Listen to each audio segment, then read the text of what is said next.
Dr. Hana Kim sat in her small office on Taiyang 4, watching the two suns set through her window.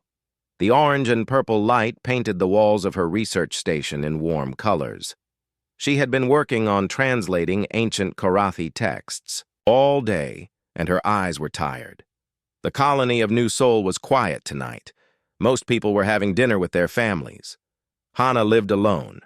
She preferred it that way. At 34, she had spent most of her adult life studying alien languages and cultures. She understood beings from other worlds better than she understood most humans. That was probably why she ended up on this frontier planet, far from Earth, and the busy core worlds. The communication device on her desk began to flash red. Emergency signal.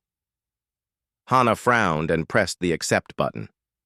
The holographic image of Director Yoon appeared in front of her. His face looked worried and tired. Hana, we need to talk. Secure channel only.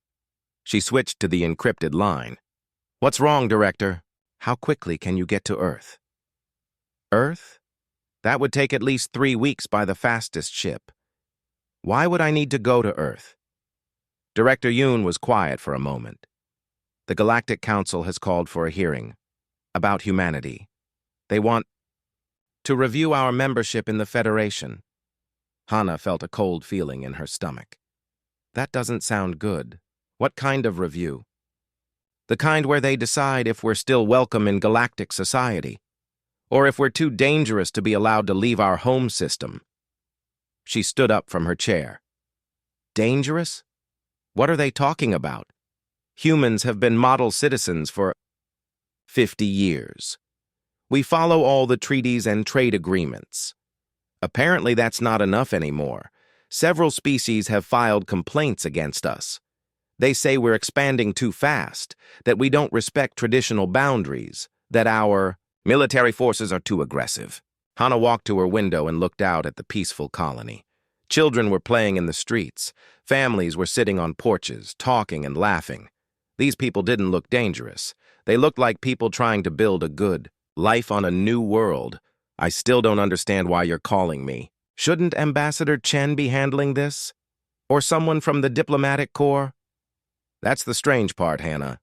The Council specifically requested that humanity send one representative, not a team, not our usual diplomats. One person who truly understands what humans are. And you chose me? I'm just a language researcher. I've never done any real diplomacy. Director Yoon's image flickered slightly as the signal adjusted. The President and the Security Council met for 6 hours yesterday. We went through every possible candidate. Experienced diplomats, military leaders, scientists, even some celebrities. But in the end, we kept coming back to you. Why? Because you've spent your whole career studying how different species think and communicate. You understand their cultures better than anyone. And more importantly, you understand why humans do the things we do, even when other species don't understand. Hana sat back down heavily in her chair. What exactly am I supposed to do at this hearing? Convince them not to exile us from galactic society. Or worse? Worse? Director Yoon was quiet again. When he spoke, his voice was very serious. Some species are calling for containment protocols. They want to put restrictions on human travel and trade. A few are even suggesting that humans should be classified as a potentially hostile species. The cold feeling in Hana's stomach got worse. When is this hearing? 4 weeks from today. The ship Mugunghwa is already on its way to pick you up. Captain Park will have you to Nexus Prime in time. Hana had heard of Nexus Prime. It was the capital of galactic civilization, a massive space station where all the major species had their embassies. She had always wanted to visit it, but not like this. Director, I have to ask, why me? Really? There must be hundreds of people more qualified. The older man smiled sadly. Hana, you wrote your doctoral thesis on why humans value individual choice over species loyalty. You've published papers on how human concepts of freedom and democracy look to other galactic cultures. If anyone can explain to the Council why humans act the way we do, it's you. But what if I fail? What if I say the wrong thing? Then humanity faces a very uncertain future. But I don't think you'll fail. You see connections that other people miss. You understand that every species has its own way of looking at the universe. The communication ended, leaving Hana alone in her office. The suns had set completely now, and the room was dark except for the soft glow of her computer screens. She could hear the sounds of the colony settling down for the night. People calling goodnight to their neighbors. Doors closing. The distant sound of music from the community center. She started packing immediately. There wasn't much to take: some clothes, her research materials, and a few personal items. As she packed, she thought about the 50 years since humans had joined the Galactic Federation. It had been an exciting time. Humanity had finally learned they weren't alone in the universe. There were hundreds of intelligent species out there, with amazing technologies and cultures. Humans had been eager to learn, to trade, to explore, to make friends. But maybe they had been too eager. Maybe they had moved too fast or pushed too hard. Hana knew that humans had a reputation for being stubborn and independent. Other species often followed strict social rules that had existed for thousands of years. Humans tended to question those rules. 3 days later, the Mugungwa arrived. Captain Jiwoo Park was a woman about Hana's age, with kind eyes and a confident manner. She helped Hana load her few belongings onto the ship. "Don't worry, Dr. Kim. We'll get you to Nexus Prime safely and on time." "Have you heard anything about what's happening there?" Captain Park's expression became serious. "The news feeds are full of stories about the hearing. Some of them aren't very friendly toward humans. But don't let that worry you too much. News feeds always make things sound worse than they are." As the ship left Taeyangfu's orbit, Hana watched her home disappear into the distance. She wondered if she would ever see it again. If humanity was exiled from galactic society, would she be allowed to return to her quiet research station and her translation work? The journey to Nexus Prime would take 3 weeks. 3 weeks to prepare for the most important speech of her life. 3 weeks to figure out how to convince 847 different species that humans deserved to remain part of galactic civilization. Hana went to her small cabin and started reading everything she could find about the species that would be judging humanity. She had a lot of work to do. 3 weeks later, Hana stood at the viewing port of the Mugungwa and saw Nexus Prime for the first time. The massive space station was bigger than any city she had ever seen. It looked like a giant metal flower floating in space, with hundreds of docking arms reaching out in all directions. Ships from every corner of the galaxy came and went like busy insects. Captain Park stood beside her. "Impressive, isn't it? They say over 50 million beings live and work on that station." "How many different species?" "All of them. Every member of the Galactic Federation has an embassy there. Some species you've probably never even heard of." Hana felt nervous. She had spent the 3-week journey studying every species that would be at the hearing, but there were so many. Each one had different customs, different ways of thinking, different ideas about how civilized beings should behave. The docking process took 2 hours. Nexus Prime was busy, and there were many ships waiting their turn. When they finally docked, Hana said goodbye to Captain Park and walked into the station. The first thing that hit her was the noise. Thousands of different languages being spoken at once. The second thing was the smell. Hundreds of different species meant hundreds of different scents mixing together. It wasn't unpleasant, just overwhelming. A small robot approached her. "Doctor." "Hana Kim? I am here to escort you to your quarters." She followed the robot through the station. The corridors were huge, built to accommodate species of all sizes. She saw beings that looked like giant spiders walking alongside creatures that resembled floating jellyfish. Some aliens were tall and thin, others were short and wide. Some had fur, others had scales, and a few seemed to be made of pure energy. All of them stopped to stare at her as she passed. The looks weren't friendly. Her quarters were small, but comfortable. There was a bed, a desk, a small kitchen, and a communication terminal. On the desk was a formal document with the seal of the Galactic Council. She read it carefully. The hearing would begin the next morning at 0800 station time. She was to appear in Council Chamber 1 without any advisors or assistants. The document listed the charges against humanity, and as she read them, her stomach felt sick. That evening she tried to sleep, but couldn't. Every time she closed her eyes, she thought about the hearing. What would she say? How could she defend her entire species in front of 847 different alien civilizations? The next morning, she ate a small breakfast and put on her best formal clothes. A robot escort came to take her to the council chamber. As they walked through the station, she noticed that all the news screens were showing her picture. The headlines were not encouraging. Human trial begins today. Will humanity be expelled?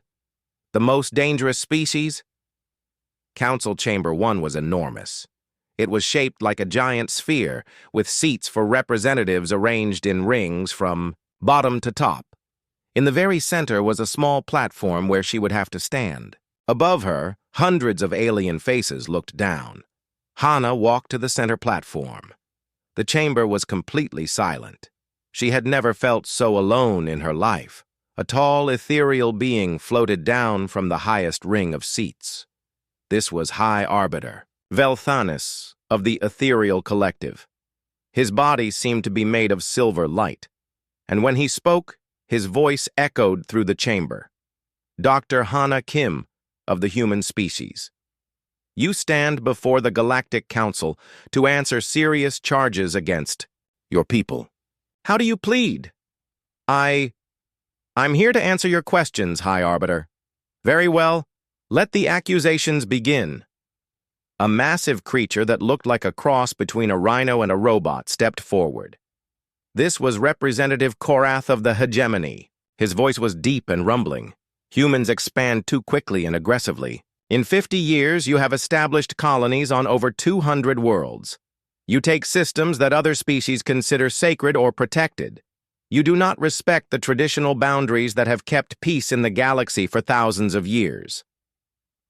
Another representative stood up. This one looked like she was made of living crystal. I am Zephyra of the Crystal Courts. Humans refuse to accept their proper place in galactic society. Your merchants ignore our ancient trading customs. Your diplomats question decisions that have been law for millennia. You spread dangerous ideas about individual rights that threaten the stability of our civilizations. A third alien rose to speak. He was covered in what looked like metal armor and carried weapons on his belt. I am Gorthak of the War Clans. Human soldiers fight without honor. They care more about winning battles than fighting with glory. They show reckless disregard for their own lives, which disturbs our warriors and makes them question their own traditions. More representatives spoke. Each one had similar complaints. Humans moved too fast. Humans asked too many questions. Humans didn't follow the old ways. Humans made other species uncomfortable by acting differently than they had for thousands of years. As Hana listened, she began to understand something important. These aliens weren't really afraid that humans were violent or aggressive. They were afraid of human ideas. Ideas about freedom, about choice, about the right to make decisions for yourself, instead of just following what your species had always done. Representative after representative stood up to speak against humanity. They told stories about human traders who refused to only deal with upper-class aliens. They complained about human explorers who asked permission from native populations before establishing colonies, instead of just taking what they wanted like other species did. They were angry about human soldiers who protected civilians from all species, not just humans. High Arbiter. Velthanis floated back down to the center of the chamber. You have heard the accusations, Dr. Kim. Humanity stands charged with disrupting Galactic order, spreading dangerous ideologies, expanding too aggressively, and showing disrespect for ancient traditions. These charges carry serious consequences. Humanity could face restrictions on travel and trade, confinement to your home system, or even classification as a hostile species. The chamber was silent again. Every alien eye was focused on Hana. She could feel the weight of their expectations, their anger, their fear. Behind all the formal language and legal charges, she could see what this was really about. The galaxy had been organized the same way for thousands of years. A few powerful species at the top, making decisions for everyone else. Most species accepted this because that's how it had always been. But humans had come along with crazy ideas about equality and individual rights and democracy. And those ideas were starting to spread to other species. The powerful aliens in the chamber weren't afraid of human weapons or human aggression. They were afraid of losing control. High Arbiter Velthanis raised one glowing hand. Dr. Hana Kim, how do you answer these charges? The chamber waited. 847 species, billions of beings across the galaxy, all waiting to hear what one human woman would say to defend her people. Hana took a deep breath and stepped forward. Hana looked up at the hundreds of alien faces staring down at her. Her heart was beating fast, but her mind was clear. She had made a decision during the long weeks of travel to Nexus Prime. She would not deny the charges. Instead, she would tell them why humans acted the way they did. High Arbiter, honored representatives, she began, her voice carrying clearly through the chamber. You say humans expand aggressively. You're right, we do. But let me tell you about Captain Jiwoo Park. A murmur went through the chamber. This was not how defendants usually responded to serious charges. 2 years ago, Captain Park received a distress signal from the Kalani system. The star was dying faster than anyone expected. The native Kalani people had maybe 6 months before. Their world became uninhabitable. Their own ships couldn't carry their entire population to safety. Hana walked slowly around the small platform as she spoke, making eye contact with different representatives. The Kalani system was marked as a protected zone. Ancient galactic law said no other species could enter without permission from the Regional Council. Getting that permission would take at least 8 months. The Kalani would all be dead by then. She stopped walking and faced High Arbiter Velthanis directly. Captain Park didn't wait for permission. She took her colony ship and 15 cargo vessels into the Kalani system. She evacuated 60,000 Kalani civilians to safety. Yes, she broke galactic law. Yes, she expanded human presence into a protected system, but those 60,000 beings are alive today because she did. Representative Korath stood up. The law exists for good reasons. If every species ignores it when they feel like it, we have chaos. You're right, Hana said. Laws are important, but what good is a law that protects empty space while intelligent? Beings die? She turned to face the crystal-like Representative Zafira. You say humans don't respect traditional trading customs. You're right about that, too. Let me tell you about Sora Choi. Hana could see some representatives shifting uncomfortably in their seats. Sora is a human trader who works in the Vorthak sector. The Vorthak have a caste system that's thousands of years old. Only upper caste Vorthak are allowed to engage in trade. Lower caste Vorthak are forbidden from owning businesses or accumulating wealth. She paused and looked around the chamber. Sora discovered that the lower caste Vorthak were extremely skilled. Artisans.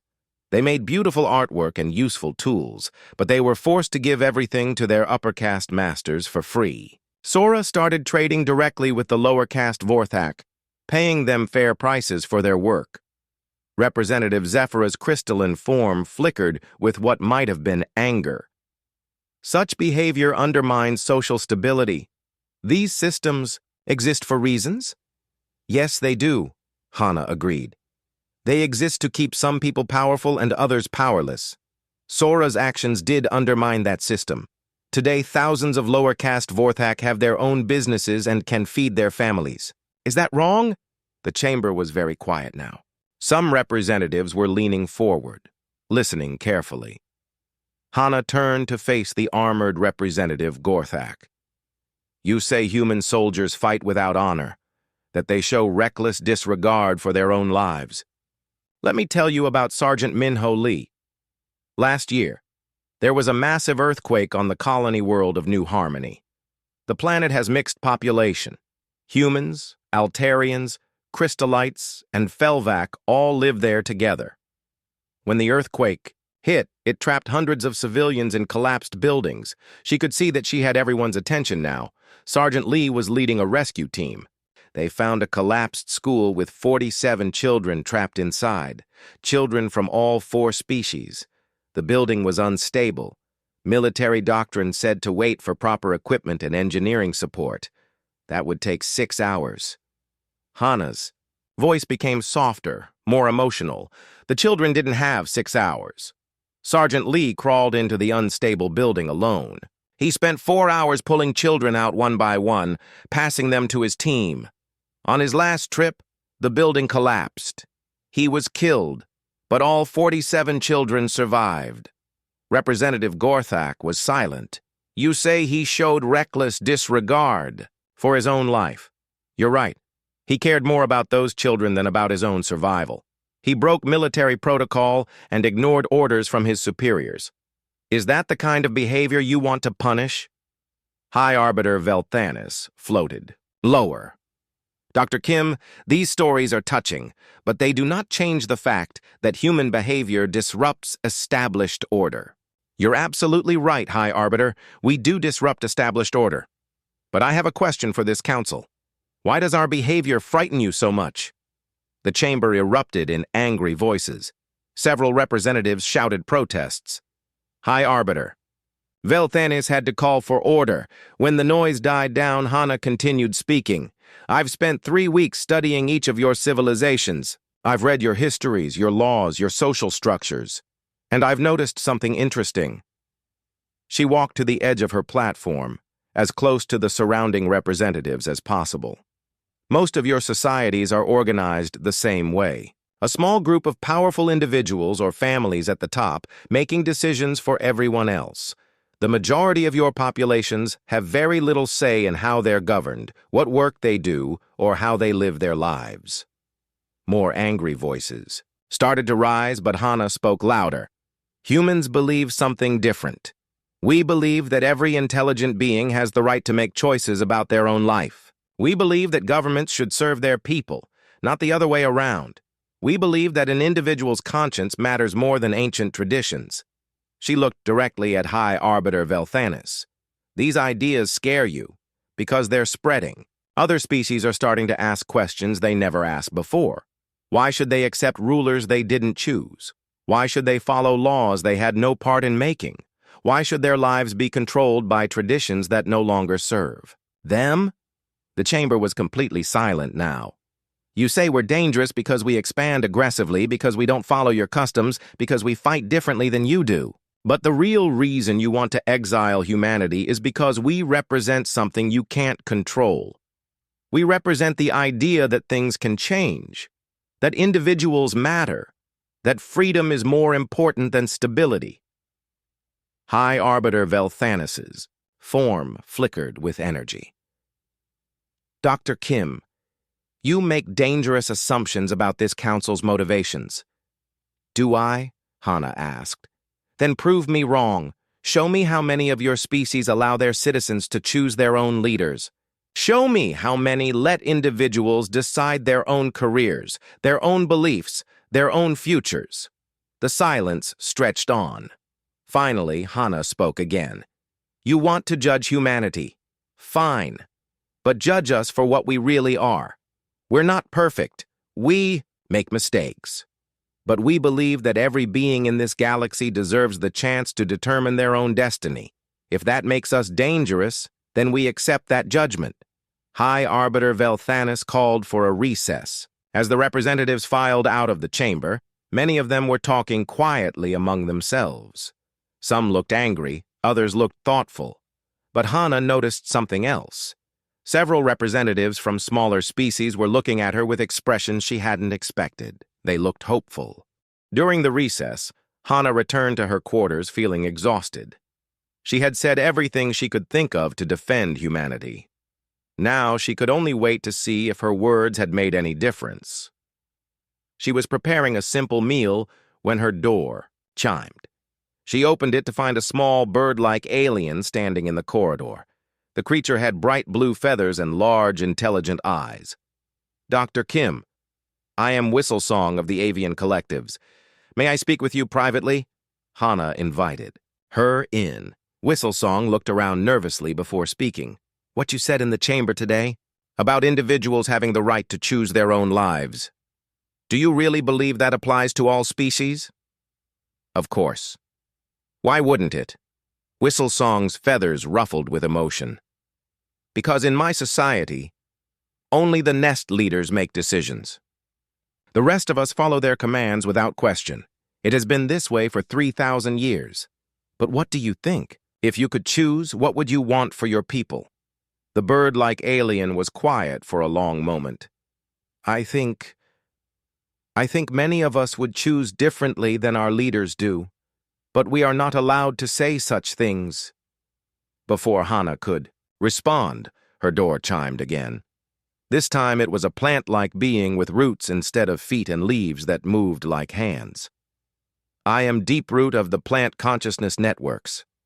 I could not help but overhear. Whistlesong, you are not the only one who has such thoughts." More aliens began to arrive. A floating jellyfish-like creature called itself Shimmer. A small, fuzzy mammal introduced himself as Burrow Swift.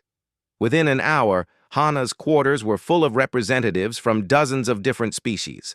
They all had the same story. They came from societies where a small group of powerful individuals made all the decisions. The common people were expected to obey without question. Most had never even considered that things could be different. Until they heard Hana's speech. "You spoke of choice," said Shimmer, her translucent body pulsing with soft light. "In my world, career assignments are made at birth based on genetics. No one ever asked me what I wanted to do with my life. My people are divided into strict castes," added Burrow Swift. "I was born into the worker caste. I am not allowed to learn to read or write. Only the scholar caste can have education." Whistlesong spread her wings. "There are over 200 species represented here tonight. All of us have been listening to your words and thinking about our own worlds." Deeproot's leaves rustled. "We have been talking among ourselves during the recess. We want what humans have. We want the right to choose our own leaders, our own futures." Hana felt overwhelmed. I was just defending my own species. I didn't mean to start anything. But you did start something," said Shimmer. "You showed us that we don't have to accept the way things have always been." Over the next few hours, more and more representatives arrived. They came quietly in small groups, trying not to attract attention from the major species.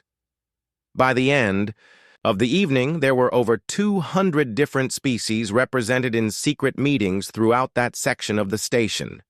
They told Hana about their worlds, about populations that had no voice in their own government, about individuals who were forced into jobs they hated because of the family they were born into, about entire species that lived in fear of punishment for questioning ancient laws. "What do you want me to do?" Hana asked. "Help us," said Whistlesong. "You understand these ideas better than we do. Show us how to build societies based on freedom and choice." "I'm not a political leader," Hana protested. "I'm just a language researcher." "You're more than that now," said Deeproot. "You're the voice of a new way of thinking." The next morning, Hana received an unexpected visitor. High Arbiter Velthanis appeared in her quarters as a hologram. "Dr. Kim, I have a proposal for you." "I'm listening." "The Council has been discussing your passionate defense of human behavior.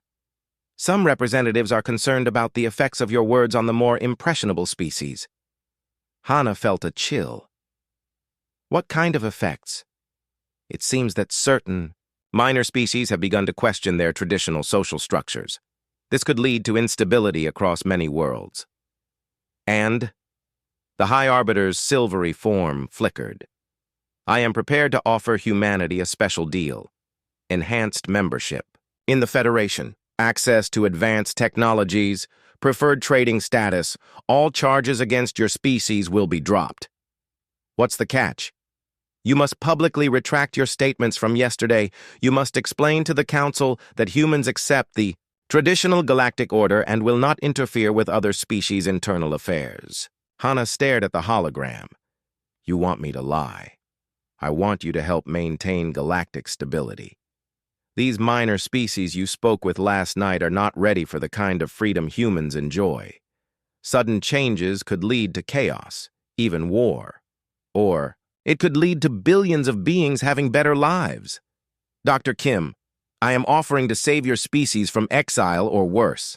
All you have to do is clarify your previous statements. After the High Arbiter's image disappeared, Hana sat in her chair and thought. She could save humanity by betraying everything they stood for, or she could stand by her principles and risk everything. She remembered the faces of the aliens who had visited her the night before. Whistle Song, dreaming of a world where common birds could make their own choices. Deep Root, imagining a society where plants weren't divided into rigid castes. Shimmer, wanting the chance to choose her own career. Could she tell them that freedom was only for humans? She opened a secure communication channel to Earth and sent a message to Director Yoon. She explained everything that had happened. The secret meetings, the High Arbiter's offer, the choice she had to make. She ended the message with her decision. Director, if humanity stands for anything, it's that freedom belongs to everyone. I know what the right choice is, even if it costs us everything. I won't abandon these beings who are asking for our help. If that means we face exile or worse, then at least we'll face it with our honor intact. She paused the recording and looked out her window at the massive space station. Somewhere out there, representatives from hundreds of species were meeting in secret, talking about ideas they had never dared to discuss before. Ideas about choice, about freedom, about the right to control their own lives. I'm going back into that chamber tomorrow, and I'm going to tell them the truth. That every intelligent being in this galaxy deserves the chance to determine their own destiny. And if the Council doesn't like that message, then they'll have to deal with the consequences. She sent the message and began preparing for the final session of the hearing. Tomorrow, she would find out if her words had been enough to start a revolution, or if she had just condemned humanity to exile from galactic civilization. But either way, she would face it knowing she had spoken the truth. The next morning, Hana walked toward Council Chamber 1 with determination in her steps. She had made her choice. Whatever happened next, she would face it with her head held high. As she approached the chamber, she noticed something unusual. The corridors were more crowded than before. Hundreds of aliens were moving in the same direction, but they weren't the usual representatives. These were smaller species, minor delegates who normally stayed in the background during important sessions. When the chamber doors opened, Hana gasped. The central platform, where she was supposed to stand alone, was surrounded by aliens. Representatives from dozens of species stood in a circle around her designated spot. This had never happened before in the history of the Galactic Council. Whistle Song was there, her blue feathers bright under the chamber lights. Deep Root had rooted himself firmly to the floor, his leaves spread wide. Shimmer floated nearby, her body glowing with soft determination. Burrow Swift and hundreds of others stood quietly, waiting. High Arbiter Velthanis descended from his elevated position, his silvery form crackling with energy. What is the meaning of this disruption? Minor delegates are not permitted in the center of the chamber during formal proceedings. Whistle Song stepped forward. High Arbiter, we invoke the ancient right of witness. We stand here to hear the words of Dr. Hana Kim and to make our own statement to this council. The right of witness has not been used for over 1,000 years, Velthanis replied coldly. Because no one ever gave us a reason to use it before, said Deep Root. Hana walked through the circle of allies and took her place on the central platform. Looking up at the surrounding tiers, she could see that the major species representatives looked angry and worried. They had not expected this. "High Arbiter," Hana said, her voice carrying clearly through the chamber. "I assume you want my final response to the charges against humanity." "Indeed. Have you considered the offer I made yesterday?" "I have, and I reject it completely." Murmurs of surprise rippled through the chamber. Representative Korath stood up. "Dr. Kim, you are making a serious mistake. The Council is offering your species a generous compromise. A compromise that requires us to abandon our principles and betray our new friends? No, thank you." Hana looked around at all the faces watching her, both alien and familiar. "Yesterday, you accused humanity of being dangerous because we spread ideas about freedom and individual choice. You were right to be concerned because those ideas are spreading faster than you imagined." She gestured to the aliens standing around her. "These representatives have spent the last day talking to their people back home. Not just to their governments, but to ordinary citizens who have never had a voice in galactic politics. And do you know what they discovered?" The chamber was completely silent. Billions of beings across hundreds of worlds are tired of being told what to do by rulers they never chose. They're tired of ancient laws that serve the powerful while keeping everyone else powerless. They want what every intelligent being deserves, the right to make their own choices. High Arbiter Velthanis's form blazed brighter. "Dr. Kim, you are inciting rebellion across the galaxy. This cannot be tolerated." "I'm not inciting anything. I'm simply stating a truth that you've been trying to hide for thousands of years. That freedom belongs to everyone, not just the species powerful enough to take it." Representative Zephyra's crystalline form flashed with anger. "You speak of chaos and disorder. These minor species are not capable of governing themselves." "Says who?" Hana challenged. "You? Species that have kept them under control for millennia? Maybe the reason you think they can't govern themselves is because you've never given them the chance to try." Whistlesong spread her wings. "High Arbiter, I have an announcement to make. You are not recognized to speak. Then I invoke my right of witness to speak anyway. The avian collectives have voted to withdraw from the current Federation structure. We are founding a new alliance based on the principles Dr. Kim has described." Deep Root's leaves rustled with agreement. "The plant consciousness networks join this new alliance, as do the floating communes," added Shimmer. One by one, representatives of the minor species announced their withdrawal from the old system. They spoke of forming something new, the Free Worlds Alliance, where every member species would have an equal voice regardless of their size or power. Representative Gorthak slammed his armored fist on his seat. "This is treason. You cannot simply leave the Federation and form your own government." "Watch us," said Burrow Swift quietly. High Arbiter Velthanis rose to his full height, his energy form crackling with power. "Dr. Kim, you have started something that will tear the galaxy apart. We will not allow this rebellion to spread." "And how exactly will you stop it?" Hana asked. "Will you invade hundreds of worlds? Will you use force to make people obey rulers they reject? Is that the galactic peace you're so eager to protect?" "If necessary, yes." Hana smiled and looked up toward the observation galleries above the chamber. "Deho Shin, please begin the broadcast." High Arbiter Velthanis spun to face her. "What broadcast? Did you really think this hearing was private? Every word spoken in this chamber for the past 3 days has been transmitted to news networks across the galaxy. Billions of beings have heard everything. They've heard you threaten to use force against anyone who asks for freedom." The chamber erupted in chaos. Representatives shouted at each other in dozens of languages. Some of the major species delegates were frantically trying to contact their home governments.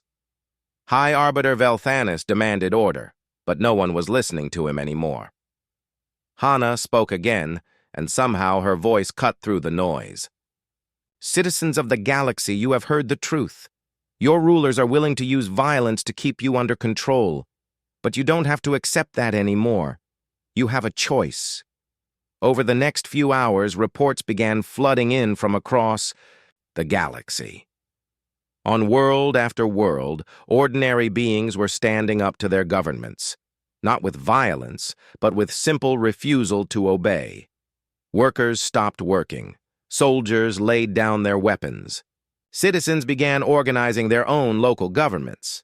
The galaxy's economy, built on the labor of oppressed populations, began to shut down. High Arbiter Velthanis received urgent communications from panicked governments throughout the major species. Their worlds were in chaos. Their people were demanding change. By evening, it was clear that the old system was collapsing. Representatives of the major species huddled in emergency sessions, trying to figure out how to respond to galaxy-wide peaceful revolution. Finally, a young representative from the ethereal collective approached Hana. "Dr. Kim, my government wants to negotiate. What would it take to restore order?" "Order?" Hana laughed. "You can't restore the old order. That's gone forever. But you can help build something better."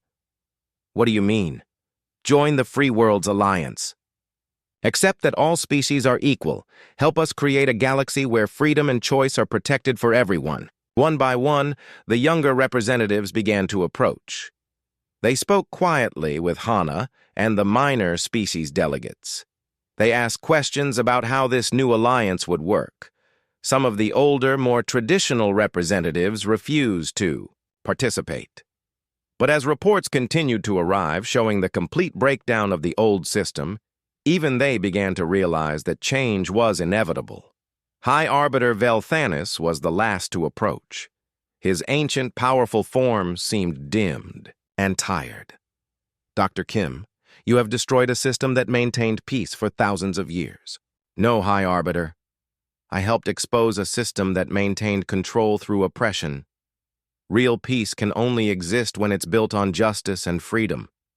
The ancient being was quiet for a long moment. Finally, slowly, he began to bow his silvery form toward her.